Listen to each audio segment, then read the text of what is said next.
Di ruang sidang Pengadilan Negeri Jakarta Pusat yang penuh sesak wartawan dan pengunjung, hakim mengetuk palu dengan keras sambil menatap saya tajam. Nona Rina Wijaya, Anda dituduh melakukan penipuan asmara dengan menjalin hubungan bersama dua wanita secara bersamaan tanpa kejujuran. Kata-kata itu menggema seperti bom di telinga semua orang, tapi saya tersenyum dingin sambil mengeluarkan selembar kertas dari tas dokumen saya, Yang Mulia. Ingin saya membuktikan bahwa akta nikah resmi saya dengan istri saya Lila Pratiwi adalah sah, dan Sari Dewi yang duduk di sana sebagai penuntut sebenarnya adalah pemeras yang ingin menghancurkan karir saya demi jabatan direktur. Ruangan langsung riuh, kamera berkeriut, dan saya tahu saat itu segalanya akan berubah selamanya. 5 tahun lalu, semuanya dimulai di Megakarya, perusahaan telekomunikasi terbesar di Indonesia yang sedang berebut kontrak pemerintah bernilai triliunan rupiah. Saya baru bergabung sebagai manajer strategi. Lila Pratiwi sudah menjadi kepala divisi pemasaran, wanita Indonesia asli dengan rambut hitam lurus yang selalu terikat rapi, mata tajam seperti elang, dan senyum yang bisa membuat ruang rapat membeku.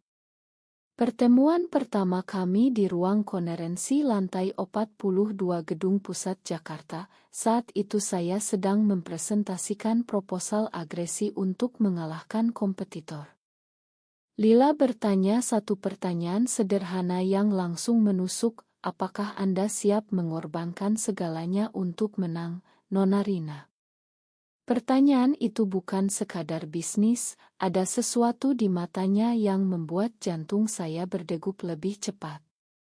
Malam itu, setelah rapat larut, kami berdua masih di kantor, lampu kota berkelap-kelip di jendela kaca. Lila mendekat, tangannya menyentuh bahu saya ringan, kita sama, Rina. Ambisi ini membakar kita berdua.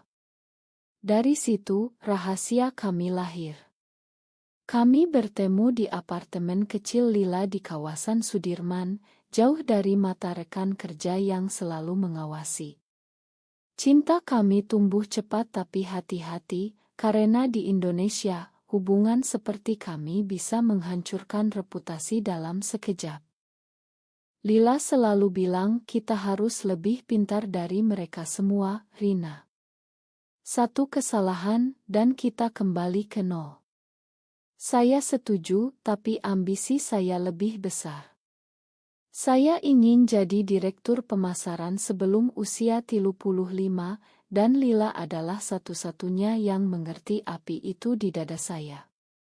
Kami saling dukung diam-diam, berbagi strategi malam hari, merencanakan langkah demi langkah untuk naik pangkat. Tapi semakin tinggi kami naik, semakin banyak musuh yang muncul. Sari Dewi, putri salah satu komisaris utama, mulai mendekati saya dengan alasan kolaborasi proyek. Saya tahu dia berbahaya, tapi peluang itu terlalu menggoda. Lila memperingatkan, jangan terlalu dekat, Rina. Dia bukan sekadar rekan. Tapi saya sudah memutuskan langkah pertama yang dingin demi karir. Setahun kemudian, posisi saya sudah naik menjadi wakil kepala divisi, berkat dukungan Lila yang selalu memberi ide brilian di belakang layar. Kami semakin dekat, tapi semakin hati-hati. Setiap akhir pekan kami kabur ke ila kecil di puncak, pura-pura rapat tim, di sana kami bisa bernapas bebas. Lila pernah berkata sambil memeluk saya di teras menghadap pegunungan, cinta kita ini senjata terkuat, tapi juga kelemahan terbesar. Kalau terbongkar, ambisi kita mati. Saya mengangguk, tapi dalam hati saya mulai merasa tertekan. Kontrak besar pemerintah sebentar lagi diputuskan, dan para eksekutif pria mulai menyebarkan rumor bahwa saya terlalu dekat dengan Lila. Untuk menutupi, saya mulai menerima undangan Sari Dewi ke acara-acara sosial perusahaan. Sari cantik, berpengaruh, dan jelas tertarik pada saya. Kami makan malam di restoran mewah di Senayan, dia tertawa manja setiap saya bicara. Lila tahu, tapi dia diam saja, matanya penuh luka yang tak dicapkan. Ini demi kita berdua, kata saya suatu malam di apartemen. Lila hanya mengangguk, tapi saya lihat tangannya gemetar. Ambisi mulai menggerogoti kami. Saya memutuskan langkah lebih dingin. Saya sengaja membocorkan informasi kecil tentang rial kami kepada Sari agar dia mendukung promosi saya. Hasilnya, saya mendapat proyek utama, tapi Lila mulai menjauh. Di kantor, kami berpura-pura biasa saja, rapat demi rapat kami saling lempar ide tajam seolah tak ada apa-apa. Tapi malam hari, ketika kami bertemu, Lila bertanya dengan suara pelan, "Seberapa jauh kamu mau pergi demi kursi itu, Rina?" Saya tak jawab, karena saya sendiri takut dengan jawabannya. Sementara itu, Sari semakin mendesak. Dia mengirim pesan setiap malam, "Kita cocok, Rina. Kenapa kamu selalu menghindar?" Saya mulai merasa terjebak. Di satu sisi Lila yang saya cintai sepenuh hati, di sisi lain Sari yang bisa membuka pintu kekuasaan.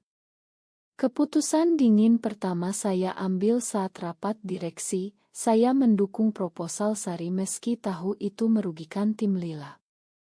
Lila kalah tender kecil itu, tapi saya naik lagi. Malam itu Lila menangis untuk pertama kalinya, "Kamu mengorbankan aku demi dirimu sendiri."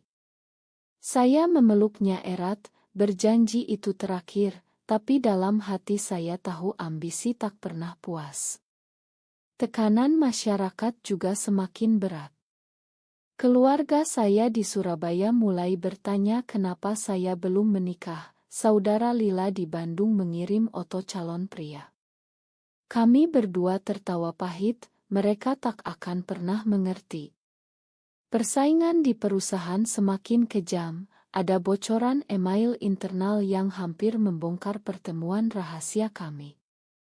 Saya harus bertindak cepat, dan satu-satunya cara adalah semakin dekat dengan Sari agar dia melindungi kami. Itu adalah pengkhianatan kecil yang saya rasakan sebagai langkah surial. 2 tahun berlalu, posisi wakil direktur sudah di depan mata. Saya dan Lila masih bersama, tapi retak-retak mulai terlihat. Sari sekarang resmi menjadi teman dekat saya di mata publik. Kami sering terlihat di acara perusahaan, tangan kami hampir bersentuhan, dan rumor pun menyebar bahwa saya sedang menjalin hubungan dengannya. Lila tak pernah protes terang-terangan, tapi setiap kali kami bertemu diam-diam di apartemen, dia semakin pendiam. "Kamu berubah, Rina," katanya suatu malam sambil memandang kota dari jendela. "Ambisi ini membuatmu jadi orang yang bahkan aku tak kenal lagi." Saya membela diri, ini demi kita. Kalau aku naik, kita bisa punya kehidupan lebih baik, mungkin bahkan pindah ke luar negeri suatu hari. Tapi Lila hanya tersenyum sedih. Di perusahaan, persaingan mencapai puncak. Ada 2 kandidat kuat untuk direktur pemasaran, saya dan seorang eksekutif pria bernama Budi yang punya koneksi politik. Sari berjanji akan mempengaruhi ayahnya kalau saya menunjukkan keseriusan. Saya tahu apa maksudnya.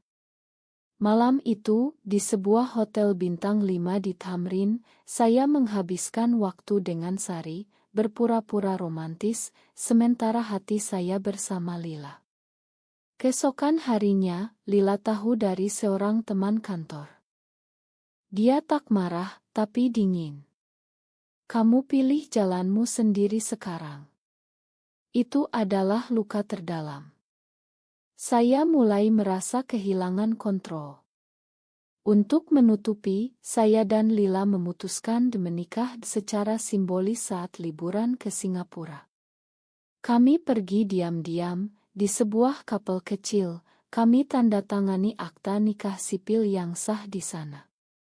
Lila memeluk saya erat, ini janji kita, Rina. Tak peduli apa yang terjadi. Kertas itu saya simpan rapat di brankas pribadi. Kembali ke Jakarta, ambisi terus mendorong. Saya memenangkan tender besar berkat dukungan Sari, tapi Lila mulai mengambil keputusan sendiri. Dia mendekati investor lain, membangun aliansi rahasia yang bahkan saya tak tahu. Persaingan internal kami pun mulai. Di rapat, kami saling serang halus, tapi malam hari masih saling memeluk. Tekanan semakin berat ketika keluarga Sari mulai mendesak kami untuk serius. Sari mengancam halus, kalau kamu mundur, ayahku bisa tarik dukungan. Saya terjebak. Keputusan dingin berikutnya, saya sengaja membiarkan Lila kalah dalam proyek penting agar Sari bahagia. Lila tahu, matanya penuh kecewaan. Kamu sudah tak lagi mencintaiku, Rina. Kamu mencinta kekuasaan. Kata-kata itu menghantam, tapi saya tak bisa mundur. Persaingan di perusahaan semakin brutal, ada bocoran data yang hampir membongkar hubungan kami. Saya harus bertindak lebih cepat. Tahun ketiga, jabatan direktur hampir di tangan. Tapi Sari mulai menuntut lebih. Dia ingin saya putuskan di hubungan rahasia dengan siapapun dan resmi dengannya. Saya menolak halus, tapi dia mulai curiga. Suatu malam di kantor, dia memergoki saya sedang menelepon Lila dengan suara lembut. Siapa dia? Tanya Sari dengan mata menyipit. Saya berbohong, hanya teman lama. Tapi Sari tak bodoh. Dia mulai mengumpulkan bukti, oto-oto lama kami di puncak, pesan-pesan lama. Tekanan dari atas semakin kuat, kontrak pemerintah bergantung pada dukungan ayah Sari. Saya terpaksa membuat keputusan paling dingin, saya meminta Lila mundur dari persaingan direktur demi keselamatan kami. Lila menolak. Aku juga punya mimpi, Rina. Jangan pernah minta aku mengorbankan itu. Pertengkaran pertama kami yang hebat terjadi di apartemen, suara kami hampir pecah dinding.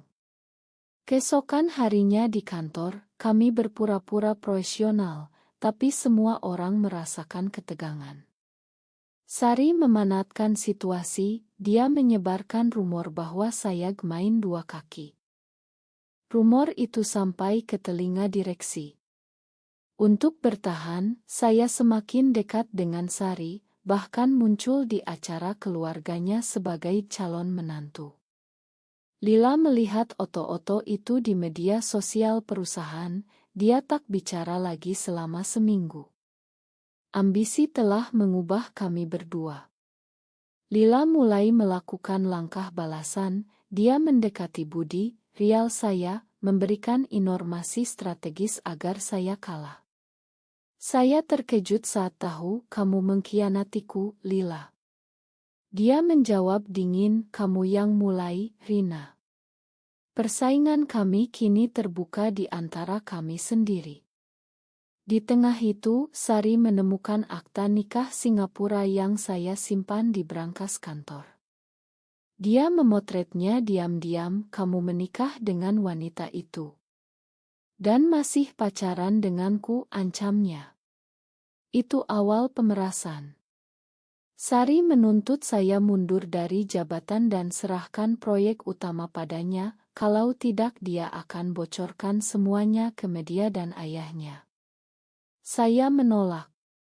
Beberapa hari kemudian, surat tuntutan resmi datang ke kantor. Sari menuduh saya penipuan asmara karena pacaran dua wanita sekaligus. Semua berantakan. Sidang dimulai dengan gencarnya. Media ramai memberitakan skandal lesbian di perusahaan besar Indonesia. Keluarga kami panik, rekan kerja menjauh. Lila dipanggil sebagai saksi, tapi dia berdiri di samping saya diam-diam. Di ruang sidang, Sari menyajikan bukti oto, pesan, bahkan rekaman suara. Rina Wijaya menipu saya dengan berpura-pura mencintai sementara dia sudah menikah secara rahasia dengan Lila Pratiwi. Hakim memandang saya menunggu pembelaan. Saya berdiri, tangan gemetar tapi suara tegas, semua tuduhan ini bohong. Saya memang menikah dengan Lila, tapi itu cinta sejati. Sari yang memeras saya demi jabatan. Ini buktinya. Saya keluarkan rekaman percakapan Sari yang mengancam akan bocorkan rahasia kalau saya tak mundur.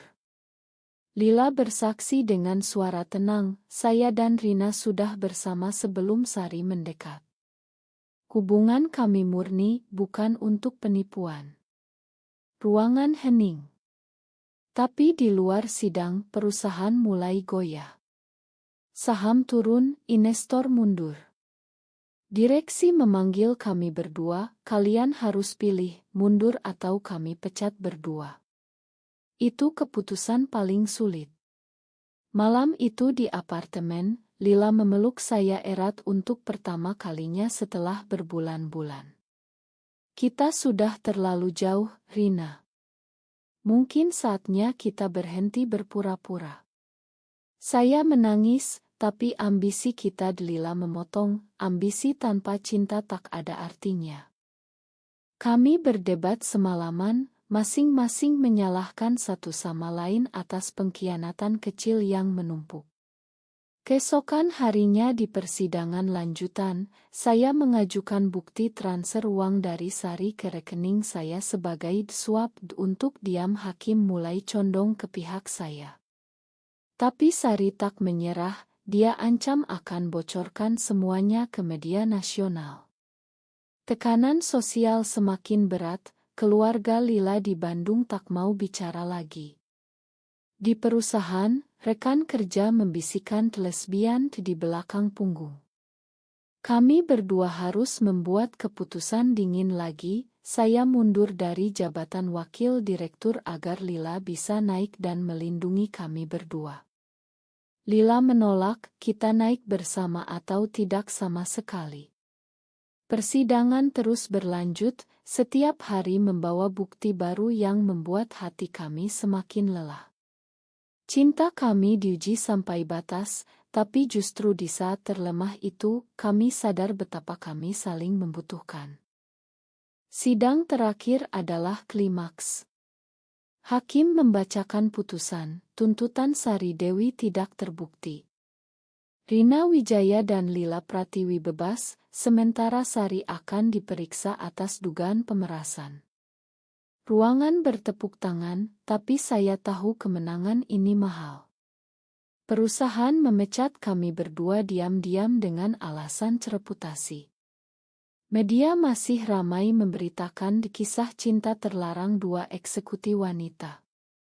Kami kehilangan segalanya, jabatan, reputasi, bahkan beberapa teman. Tapi kami masih punya satu sama lain. Kami pindah ke apartemen kecil di pinggiran Jakarta, mulai bisnis kecil-kecilan bersama, jauh dari dunia korporat yang kejam. Lila memandang saya suatu malam, kita selamat, Rina. Tapi apakah ini layak? Saya memeluknya selama kita bersama, ya. Ambisi lama masih ada, tapi sekarang kami belajar bahwa kekuasaan tanpa cinta hanyalah kekosongan. Beberapa bulan kemudian, kami mendengar Sari diadili dan kehilangan segalanya karena skandal pemerasannya terbongkar lebih luas. Ironis, orang yang ingin menghancurkan kami justru hancur duluan. Hidup kami kini tenang, tapi luka lama masih ada. Kami sering duduk di balkon kecil, memandang lampu kota, mengingat setiap langkah yang kami ambil, setiap pengkhianatan kecil demi bertahan. Cinta kami tetap utuh, tapi berubah menjadi lebih dewasa, lebih hati-hati. Di Indonesia yang masih konservatif, kami belajar hidup dengan rahasia yang lebih kecil. Tapi pertanyaan besar tetap menggantung, apakah ambisi dan kekuasaan selalu menghancurkan cinta sejati, atau justru cinta yang membuat kita bertahan di tengah badai persaingan? Benarkah atau salah pendapatmu?